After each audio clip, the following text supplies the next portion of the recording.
Hello students, welcome है आपका first attempt में। पिछली कक्षा में हमने देखा था सिंधु सभ्यता यानी सिंधु घाटी की सभ्यता, वेद और साहित्यिक स्रोत। तो जिसने भी हमारी पिछली कक्षा को अटेंड नहीं किया है तो वो डिस्क्रिप्शन बॉक्स में लिंक आपको मिल जाएगा, आप उससे हमारी पिछली कक्षा की सभी नोट्स को ले सकते हैं।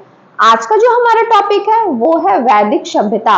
हम जानेंगे कि वैदिक सभ्यता जो है आखिर पनपी कहाँ से, वैदिक सभ्यता किसे कहते हैं, वैदिक सभ्यता में को किन किन चरणों में हम जानेंगे और इसके कौन कौन सी स्थिति के बारे में हमारे जो इतिहासकार हैं उन्होंने इसकी जो है व्याख्या की है। ठीक है, तो सबसे पहले हम ये जानते हैं कि वैदिक सभ्यता किसे कहते हैं। तो सिंधु सभ्यता के पतन के बाद जो एक नवीन संस्कृति का जागरण हुआ, मतलब नवीन संस्कृति जो आई, तो उसे हम लोग वैदिक सभ्यता का नाम जो है वो देते हैं। और ये आई कहां से, तो ये वेदों से आई है। ठीक है, तो चलिए हम जानते हैं वैदिक सभ्यता के बारे में एक एक करके। फटाफट से सब कोई जुड़ जाइए। तो हमारा पहला पॉइंट है वो है सिंधु सभ्यता के पश्चात जिस नवीन संस्कृति का उदय हुआ उसे हम लोग वैदिक सभ्यता या आर्य सभ्यता के नाम से जानते हैं। इस सभ्यता का ज्ञान जो है हमें वेदों से प्राप्त होता है। ठीक है, हमने देखा था कि सिंधु घाटी सभ्यता और वेद एवं साहित्यिक स्रोत में वेद कितने होते हैं और उनका क्या क्या काल था, इसके बारे में हम पहले पढ़ चुके हैं। तो अब हम सीधे आते हैं कि वैदिक संस्कृति जो है इसके संस्थापक कौन थे, साथ ही इसे जो है श्रेष्ठ क्यों माना जाता था, इसके बारे में अब हम चर्चा करेंगे। तो आर्यों को जो है वैदिक संस्कृति का संस्थापक माना जाता है और आर्य शब्द का अर्थ होता है श्रेष्ठ या कुलीन। ठीक है, तो आर्य शब्द का अर्थ क्या होता है, श्रेष्ठ या कुलीन। और ये सबसे पहले किसने दिया था, तो मैक्स मुलर जो है वो सबसे पहले आर्य शब्द का अर्थ जो है श्रेष्ठ या कुलीन बताए थे। ठीक, 1853 ईस्वी में आर्य शब्द का प्रयोग श्रेष्ठ जाति के रूप में किया गया था, जो कि मैक्स मुलर के द्वारा हुआ था। ठीक है, आर्यों की मूल भाषा संस्कृत थी। हालांकि आर्यों के मूल निवास स्थान के निर्धारण में विद्वानों के बीच मतभेद का विषय बना हुआ है। सर्वाधिक मान्य के अनुसार आर्यों का मूल निवास जो था वो आल्पस पर्वत था। ठीक है, तो आप लोग क्लास को देखने के साथ साथ कॉपी पेन भी लेके जरूर बैठे होंगे, क्योंकि मैं बार बार कहते रहती हूँ कि आप लोग जो है कॉपी पेन लेके बैठा कीजिए। तो आर्यों का जो मूल निवास था उसको हम लोग क्या कहते थे, उसको कहते थे आल्पस पर्वत। ठीक है, आल्पस पर्वत जो है वो पूर्वी क्षेत्र यानी कि यूरेशिया को माना जाता है। आल्पस पर्वत किसको माना जाता है, पूर्वी क्षेत्र जो है वो यूरेशिया को माना जाता है। ठीक है, एशिया माइनर में स्थित बोगस कोई अभिलेख, अब बात यहाँ आ गई है अभिलेख की। तो अभिलेख जो है वो एशिया माइनर में स्थित है बोगस कोई अभिलेख, जिसका की काल था 1400 ईस्वी पूर्व। ठीक है, जिसका क्या काल था, 1400 ईस्वी पूर्व में ऋग्वैदिक कालीन देवताओं में इंद्र, वरुण, मित्र तथा नासत्य का जो है वो उल्लेख प्राप्त होता है। ठीक है, तो कहाँ प्राप्त होता है भाई, तो वो होता है हमारा बोगज कोई अभिलेख, जिसका की काल था 1400 ईस्वी पूर्व। ठीक, अब इससे अनुमानित क्या होता है, इससे अनुमानित होता है कि वैदिक आर्य ईरान से होते हुए भारत आए होंगे। अब हमारा क्वेश्चन बन जाता है इससे कि वैदिक आर्य जो है वो कैसे भारत आए थे, ये क्वेश्चन बनता है। तो हम वहां पे क्या लगाएंगे भाई, ईरान से होते हुए वे भारत आए थे। अब अध्ययन की दृष्टि से अगर हम वैदिक सभ्यता को देखें तो इसे दो भागों में बांटा जाता है। ठीक है, तो कितने भागों में बांटा गया, इसे दो भागों में बांटा गया। तो पहला वाला जो हमारा भाग है वो होता है ऋग्वैदिक काल। अब ऋग्वैदिक काल का क्या काल है, तो ऋग्वैदिक काल जो है वो 1500 से 1000 ईस्वी पूर्व के बीच में रखा गया हमारा ऋग्वैदिक काल। ठीक है, इस काल की जानकारी एकमात्र साहित्यिक स्रोत से मिलती है जो कि ऋग्वेद है। ठीक, कौन सा वेद है वो, ऋग्वेद है। ऋग्वैदिक कालीन आर्यों का जीवन जो है कबीलाई तथा यायावर था। अब यायावर का मतलब क्या होता है, यायावर का मतलब होता है घुमक्कड़, वैसी प्रजाति जो कहीं भी एक जगह अस्थायी रूप से नहीं टिकती है। वो अपने सभी साजो सामान के साथ हमेशा स्थान परिवर्तन करती रहती है अपनी आवश्यकता के अनुसार। ठीक है, तो वैसे जाति को हम लोग बोलते हैं यायावत, यानी कि घुमक्कड़। सैंधव सभ्यता के विपरीत वैदिक सभ्यता मूलतः ग्रामीण सभ्यता थी। अब देखिए, सैंधव सभ्यता क्या था, वहां का नगर निर्माण जो है वो एकदम आधुनिक था, लेकिन वैदिक सभ्यता क्या थी, वो मूलतः ग्रामीण सभ्यता थी, यानी गांवों की सभ्यता थी। ऋग्वेद में उल्लेखित नदियों एवं स्थलों के आधार पर ऋग्वैदिक काल के भौगोलिक विस्तार को जाना जा सकता है। ठीक है, और ऋग्वेद में आर्यों के निवास स्थल के लिए कौन सा प्रदेश था, कमेंट करके आप लोग बीच बीच में बताते भी जाइए। तो वो जो प्रदेश था वो हमारा सप्त सैंधव प्रदेश कहलाता था। ठीक है, कौन सा प्रदेश कहलाता था, सप्त सैंधव प्रदेश। ठीक है, इसका उल्लेख जो है इसमें मिलता है। साथ ही सप्त सैंधव का अभिप्राय होता है 7 नदियों का क्षेत्र, जहां पर 7 नदियां जो हैं वो मिलती हैं एक सामूहिक रूप से, वो हमारा सप्त सैंधव प्रदेश यानी 7 नदियों का क्षेत्र कहलाता है। अब इन 7 नदियों में कौन कौन सी नदियां हैं ये देखते हैं हम लोग। सिंधु, सरस्वती, सतलज, व्यास, झेलम, रावी तथा चिनाव। ठीक है, टोटल 7 नदियां। अब हम जानेंगे कि इस जितनी भी नदियां थी इसके प्राचीन नाम क्या थे और आधुनिक नाम क्या थे, क्योंकि जब भी हमारा हिस्ट्री से क्वेश्चन बनता है वो कूट मिलान वाला, तो उसमें आपको प्राचीन नाम और आधुनिक नाम दोनों टाइप का जो है क्वेश्चन वो पूछ सकता है और कह देगा कि आप उस कूट को मिलान कीजिए। तो चलिए हम ऋग्वैदिक कालीन जो नदियां थी उसके प्राचीन नाम, मतलब ऋग्वैदिक काल में जो नाम थे और अब जो उनका नाम है उसको हम लोग देख लेते हैं। तो प्राचीन नाम जैसे कि वितस्ता नदी थी, जिसको कि आधुनिक में अभी झेलम कहा गया है। क्या कहा गया है, झेलम। और दूसरा जो एक विपाशा नदी थी उसका आधुनिक नाम हमारा व्यास है। तीसरा है परुन्नी, जिसका कि आधुनिक नाम है रावी। और चौथा है सरस्वती, जिसका कि आधुनिक नाम है घग्घर। उसी तरह हमारा अस्किनी नदी है जिसको कि हम लोग चिनाव बोलते हैं आधुनिक में। शदानीरा है जिसको कि गंडक कहते हैं। शतुद्री को सतलज कहते हैं और कुमु को कुर्रम कहते हैं। तो ये जो हमारा नदियां हैं ऋग्वैदिक कालीन की, जिनका कि प्राचीन और आधुनिक नाम है, उसको आप चाहो तो नोट्स कर सकते हो। और जिसको पीडीएफ चाहिए तो वो जो हमारा स्टॉल पे नंबर चलता रहता है उससे कांटेक्ट करके आप कोर्स ले सकते हैं। आपको कोर्स की सारी पीडीएफ मिल जाएगी और क्लासेस भी मिलेंगी। ठीक है, चलिए तो हम आगे बढ़ते हैं। साथ ही जो जो बच्चे देख रहे हैं वो लाइक कर दीजिए, शेयर कर दीजिए, और जो नए बच्चे हैं वो तो फटाफट से सब्सक्राइब कर ही दीजिए। अब हम आते हैं अपने अगले पॉइंट पे, जिसमें कि हम लोग ऋग्वेद के विस्तार के बारे में जानेंगे कि ऋग्वैदिक कालीन का विस्तार क्या था। हमने नदियों के बारे में पढ़ा और ऋग्वैदिक काल जो है इसमें इसका काल कहाँ कितना से कितना तक का था। अब हम पढ़ते हैं ऋग्वैदिक काल का मुख्य विस्तार कहाँ से कहाँ तक था। ठीक है, तो ऋग्वेद से प्राप्त जानकारी के अनुसार ऋग्वैदिक कालीन आर्यों का जो मुख्य विस्तार था वो अफगानिस्तान, पंजाब तथा पश्चिमी उत्तर प्रदेश तक था। ठीक है, मुख्य विस्तार कहाँ तक था, अफगानिस्तान, पंजाब और पश्चिमी उत्तर प्रदेश। ठीक, ऋग्वेद में अफगानिस्तान की 4 नदियां, अब देखिए कुभा, क्रुमु, गोमती और सुवस्तु का उल्लेख किया गया है। ठीक है, ऋग्वेद में अफगानिस्तान की कितनी नदियों का उल्लेख किया गया है भाई, तो 4 नदियों का उल्लेख किया गया है। ठीक, अब हम आगे बढ़ते हैं। तो ऋग्वेद के नदी सूक्त में 21 नदियों का उल्लेख मिलता है। कितने नदियों का उल्लेख मिलता है, 21 नदियों का उल्लेख मिलता है, जिसमें सिंधु नदी का उल्लेख सर्वाधिक बार किया गया है। मतलब सिंधु नदी जो है इसका उल्लेख बार बार किया गया है, इसलिए यहाँ पे सर्वाधिक बार लिखा गया है। जबकि गंगा नदी का उल्लेख 1 बार तथा यमुना नदी का उल्लेख 3 बार किया गया है।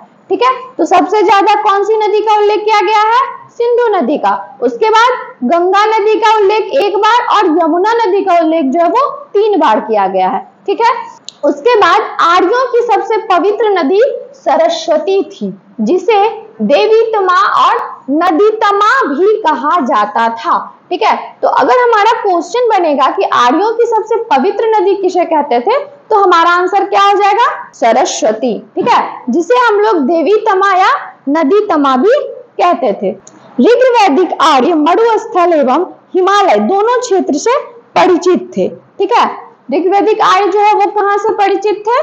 मरुस्थल और हिमालय दोनों क्षेत्रों से परिचित थे।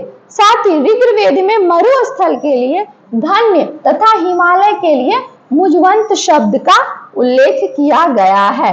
ठीक है, अब हमको देखना है कि मरुस्थल के लिए ऋग्वेद में किस शब्द का उल्लेख किया गया है, तो वो हमारा हो जाता है मुजवंत शब्द। ये एक नया शब्द है और ये अक्सर लोग भूल जाते हैं, इसलिए इसको हमको नोट करके रख लेना है। ठीक है, अब हम आते हैं सामाजिक स्थिति को देखते हैं कि उनका सोशल स्टेटस कैसा था। किनका?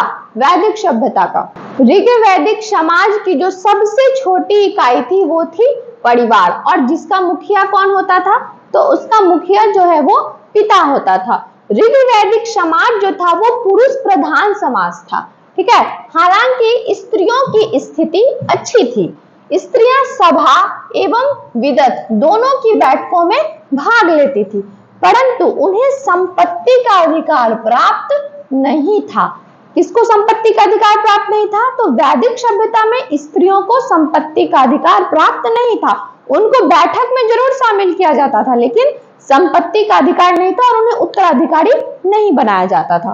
ठीक है, साथ ही समाज में पुनर्विवाह, नियोग प्रथा तथा बहुपत्नीय विवाह प्रचलित था। उसके साथ साथ दहेज प्रथा, पर्दा प्रथा, सती प्रथा इत्यादि का उल्लेख जो है वहां पे प्राप्त नहीं होता है। यानी कि वैदिक सभ्यता में दहेज प्रथा जो थी वो नहीं थी, और सती प्रथा भी नहीं थी, और पर्दा प्रथा भी नहीं थी। तो ये था उनका सामाजिक स्थिति। उसके बाद उपनयन संस्कार की बात आती है और शिक्षा की बात आती है। जैसा कि हम जानते हैं कि ऋग्वैदिक समाज का जो एक मुखिया होता था परिवार का, वो पिता होता था, और समाज पूर्णतः क्या था? पुरुष प्रधान समाज था। ठीक है, तो अब स्त्रियों को देखते हैं कि क्या क्या इसमें प्राप्त था। तो स्त्रियों को उपनयन संस्कार तथा शिक्षा का अधिकार प्राप्त था। ठीक है, लोपामुद्रा, घोषा तथा अपाला इत्यादि विदुषी स्त्रियों ने ऋग्वेद की बहुत सी ऋचाओं की रचना की है। मतलब उपनयन संस्कार जो होते थे उस समय, और शिक्षा प्राप्त करना जो है वो स्त्रियों को भी प्राप्त था। अभी आधुनिक समय में क्या है कि उपनयन संस्कार सिर्फ पुरुषों की होती है, यानी बालक की। ठीक है, लेकिन वैदिक सभ्यता में क्या था? स्त्रियों को भी यह अधिकार प्राप्त था। और जो विदुषी थी उस समय की, लोपामुद्रा, घोषा और अपाला जो है, इन्होंने क्या किया? ऋग्वेद की बहुत सी ऋचाओं की रचना की है। ठीक है, अब आता है तो 10वें मंडल में कहा गया है कि ब्राह्मण विराट जो पुरुष थे, यानी ब्राह्मण पुरुष जो थे, वो कहां से उत्पन्न हुए थे? वो ब्रह्मा के मुख से उत्पन्न हुए थे। ठीक है, और जो क्षत्रिय थे वो ब्रह्मा के भुजाओं से उत्पन्न हुए थे। ठीक है, और जो वैश्य थे वो जंघा से उत्पन्न हुए थे, तथा शूद्र जो है वो ब्रह्मा जी के पैरों से उनकी उत्पत्ति हुई थी। ऐसा जो है ऋग्वेद की सामाजिक स्थिति में कहा गया है। ठीक है, अब बात करते हैं कि आर्य जो है मूलतः कैसे थे? वो शाकाहारी थे कि मांसाहारी थे? उन्हें कैसा भोजन पसंद था?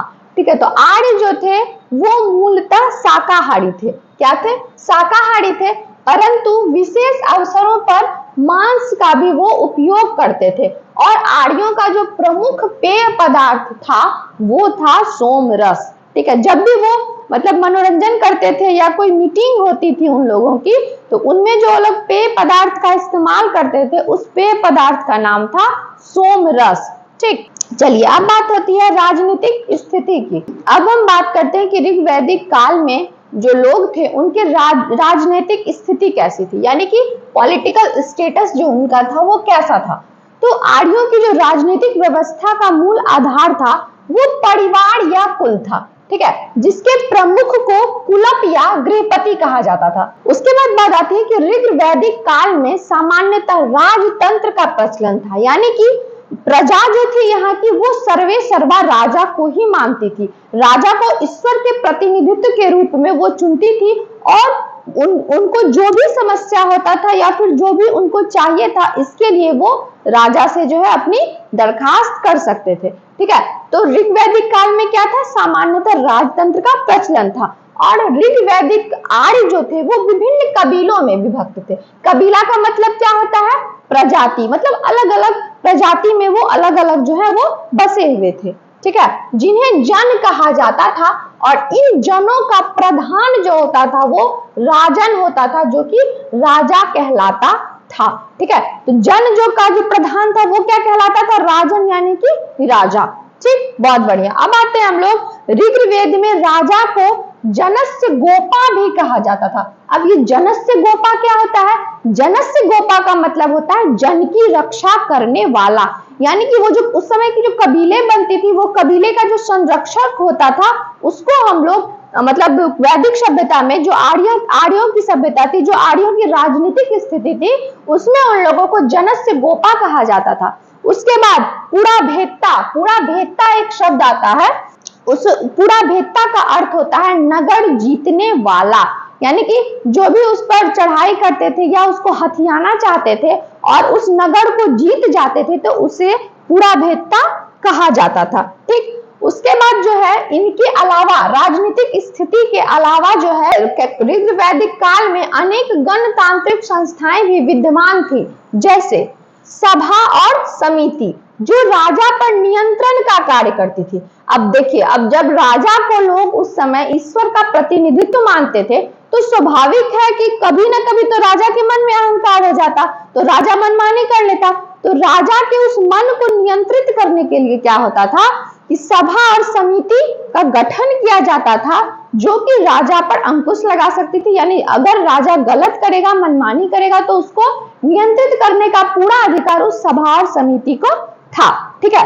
उसके बाद आर्यों को पंचजन भी कहते थे, क्योंकि इनके 5 कबीले अनु, दुहु, पुरु, तुर्वस तथा यदु थे, ठीक है। इसीलिए आर्यों को जो है पंचजन भी कहा जाता था, ठीक। अब हम बात करते हैं ऋग्वैदिक राजनीतिक संगठन की, ठीक है। उनका जो ऋग्वैदिक का राजनीतिक संगठन था वो कैसे कैसे था? तो सबसे पहले जो है उसमें प्रमुख था, ठीक। प्रमुख के बाद कौन था? कुलप था। कुलप के बाद ग्रामीणी था। ग्रामीणी के बाद विस्पति था और विस्पति के बाद जनपति, जो कि जन का रक्षक कहलाता था, ठीक है। तो उसमें इकाई जो थी वो टोटल 4 इकाई थी। कितनी इकाई थी? 4 इकाई थी। पहला था हमारा परिवार, दूसरा था ग्राम, तीसरा था विषयावंश और चौथा था जन, ठीक है। उसके बाद जन में कितने सदस्य होते थे? तो 100 सदस्य होते थे, ठीक। उसके बाद हमारा विवरण। विवरण में क्या था? एक रक्त समूह के सदस्य थे, मतलब कुल या परिवार में वैसे लोग रहते थे जो कि एक जिसके साथ ब्लड रिलेशन रहता था, यानी रक्त का संबंध रहता था। वो एक ही फैमिली से होते थे, जिसको कि हम लोग आम भाषा में एक खानदान भी कह सकते हैं, यानी एक ही खानदान के लोग रहते थे जो कि कुलिया परिवार के अंतर्गत आते थे, ठीक। उसके बाद आता है अनेक परिवारों का समूह, जिससे कि बन जाता था ग्राम। कुलिया परिवार किससे बना? एक रक्त समूह के सदस्य। उसके बाद ग्राम कैसे बनता था? तो जिसमें अनेक परिवारों का समूह था वो बन जाता था हमारा ग्राम, ठीक। उसके बाद कई ग्रामों का जो समूह होता था वो बन जाता था विष या वंश। उसके बाद अनेक विषों का जो समूह था वो बन जाता था हमारा जन। और उन सब का जो मालिक होता था, जो रक्षक होता था, वो होता था हमारा जनपति, जिसको कि हम लोग राजा कहते हैं, ठीक। उसके बाद विशेष क्या था? तो कुल परिवार को लघुत्तम इकाई माना गया था और जो जन था अनेक विषयों का समूह, इसको बृहत्तम इकाई माना गया था। मतलब लघुत्तम इकाई का मतलब हुआ छोटा और बृहत्तम इकाई का मतलब हुआ विस्तार से बड़ा, ठीक। उसके बाद आता है हमारा इस काल में युद्ध प्रायः गायों के लिए होता था, जो गविष्टि कहलाता था, ठीक है। तो अब हम बात करते हैं कि युद्ध क्यों होता था इस समय में। युद्ध प्रायः गायों के लिए होता था, जो गविष्टि कहलाता था और जिसका अर्थ होता था गायों की खोज। तो अब गविष्टि एक नया शब्द आया जिसका की मतलब होता है गायों की खोज, ठीक है। ऋग्वेद में बलि शब्द का उल्लेख किया गया है, जो एक प्रकार का स्वैच्छिक कर होता था, ठीक है। बलि क्या होता था? स्वैच्छिक कर होता था। मतलब बलि शब्द का उल्लेख है जिसमें कि लोग अपनी इच्छा से कर का वहन करते, यानी कि टैक्स भरते थे, वो अपनी इच्छा के अनुसार होता था। इसका पुरोहित जो था वो सबसे महत्वपूर्ण अधिकारी होता था और सेनानी ग्रामीण सूत को सम्मिलित रूप से रत्निन कहा जाता था। पुरोहित जो इसका मेन होता था अधिकारी, और सेनानी ग्रामीण सूत जो है उसको सम्मिलित रूप से रत्निन भी कहा जाता था। ठीक है, अब बात करते हैं हम लोग ऋग्वैदिक कालीन संस्थाएं की, कि भाई उसमें कौन कौन सी संस्थाएं थी।